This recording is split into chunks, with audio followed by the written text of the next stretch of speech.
হুম। একটা জঙ্গলে একটা এখন লায়ন আর ইঁদুর থাকতো। হ্যাঁ, লায়নটা এখন জঙ্গলের ভিতরেই বিশ্রাম নিচ্ছিল, ঘুমাচ্ছিল। তখন ইঁদুরটা কি করছে, তার খেলতে খেলতে তার নাকের ভিতরে ঢুকে গেছে। লায়নটা তো ঘুমিয়েছিল, সিংহটা ঘুমটা তখন ভেঙে গেছে। তখন লায়ন তো রেগে গর্জন করছে, কে আমার নাকে ঘুমটা ভেঙে দিল, কে আমার করলো। তখন ইঁদুরটা ভয়ে ভয়ে বেরিয়ে এসছে।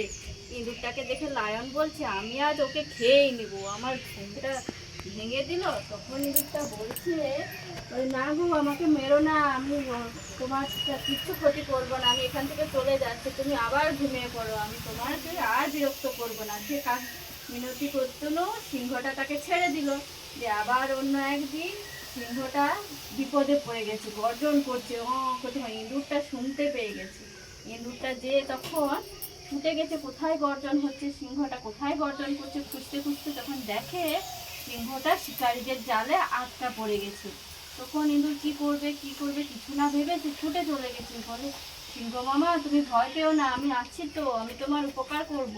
সেই সিংহটা তখন সেই লায়নের সেই জালটা যেখানে বন্দি করেছিল, সেই জালটা তার দাঁতে ইঁদুরটা কেটে দিয়েছে। কেটে দিতে সিংহটা ছাড়া পেয়ে গেছে। সিংহটা তখন ইঁদুরটাকে কৃতজ্ঞতা জানালো, বলে, ঠিক আছে, তুমি আমার উপকার, তখন তুমি আমাকে মারনি, ছেড়ে দিয়েছো, তো তুমি আমার উপকার করছো, তাই আজ তোমার উপকার করলাম।